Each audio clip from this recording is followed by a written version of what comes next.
Excellence, Monseigneur archevêque émérite de Kigali, Monseigneur Tadé Nihimurwa, révérend prêtre, les religieux, chères religieuses, chers frères et sœurs dans le Christ. Christ Jésus à Kouzoué.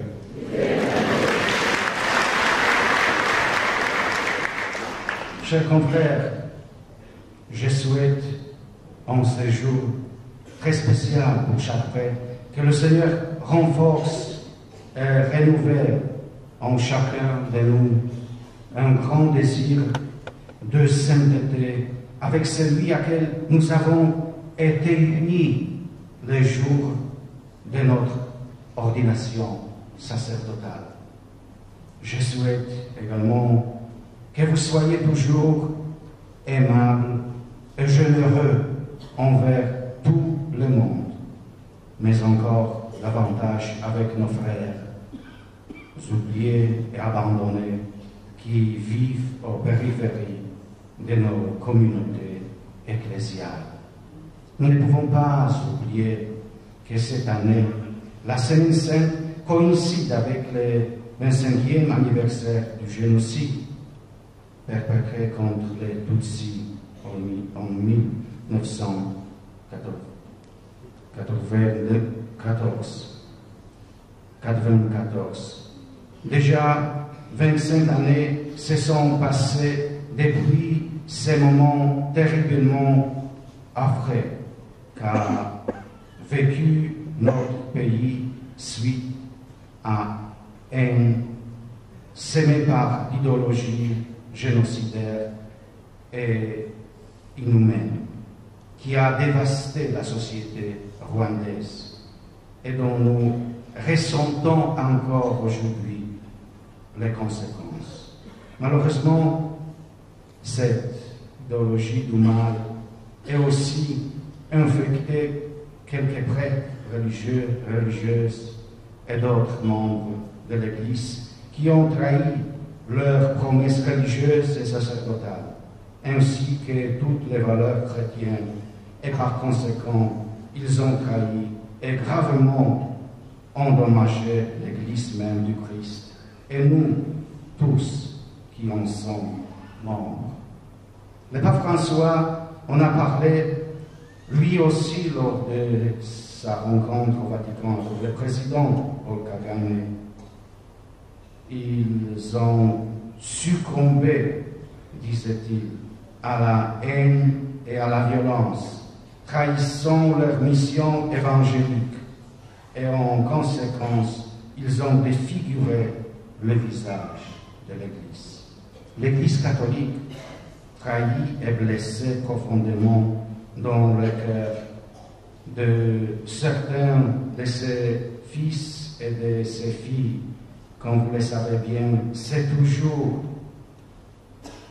opposé et continue à se battre contre ces gens de comportements destructifs et inhumains.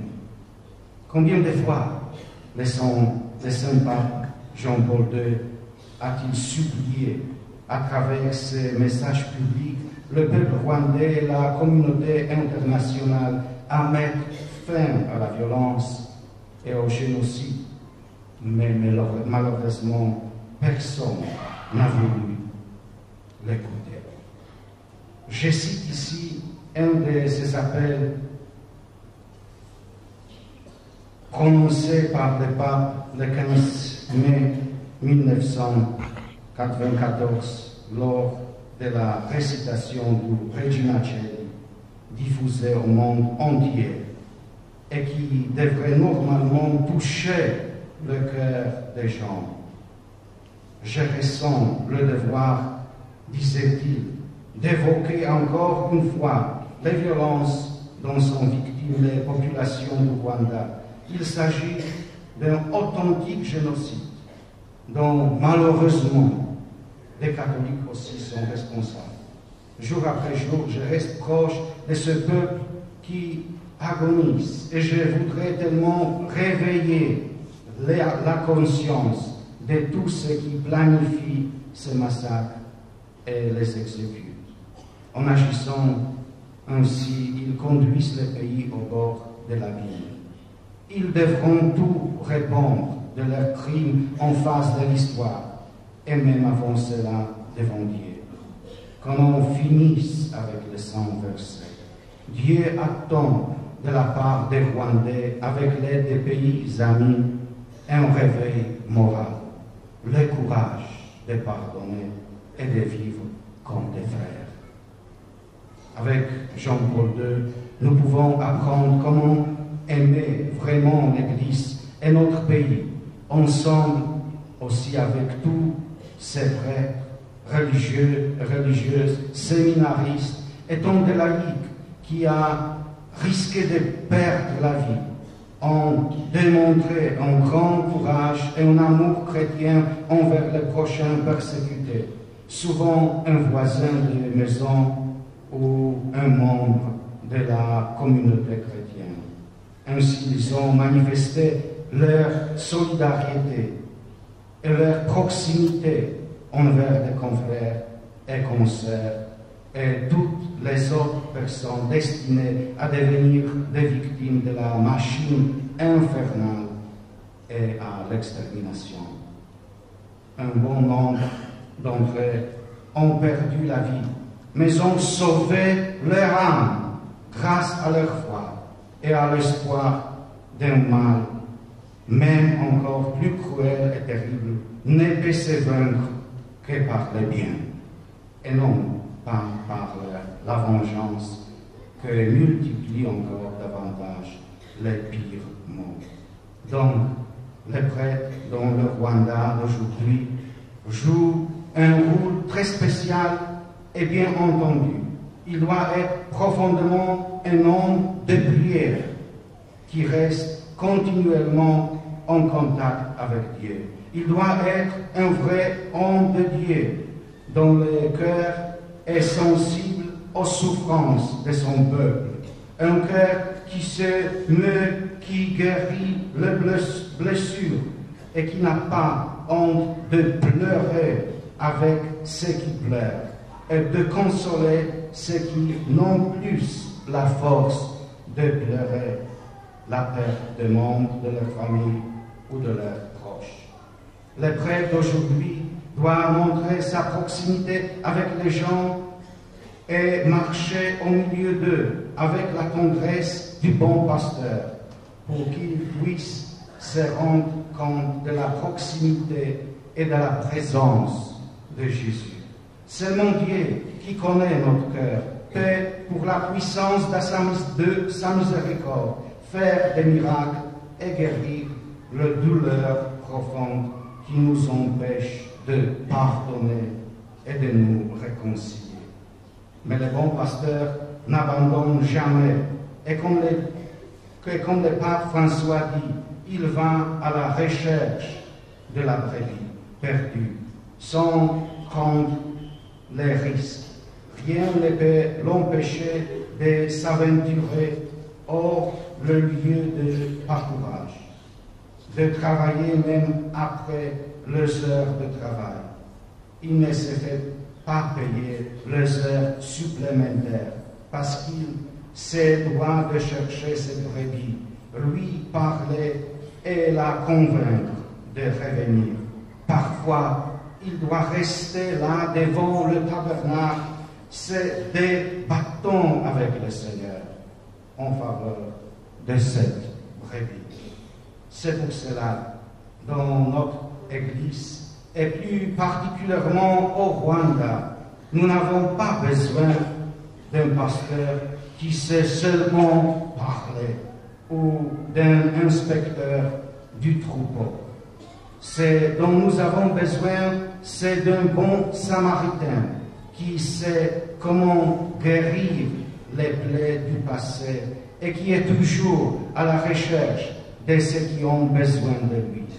Le vrai pasteur est prêt à risquer sa vie pour son troupeau et il veille à ce qu'aucune brebis ne s'égare. Chers confrères, au nom du pape François, je vous souhaite d'avoir un cœur très généreux un cœur transpercé par l'amour de Dieu et qui ne s'occupe plus de lui-même, mais qui se tourne vers Dieu et ses frères. Je vous souhaite d'avoir un cœur qui ne se laisse jamais attirer par les distractions du moment ou qui va ici et là à la recherche des compensations et des petites satisfactions.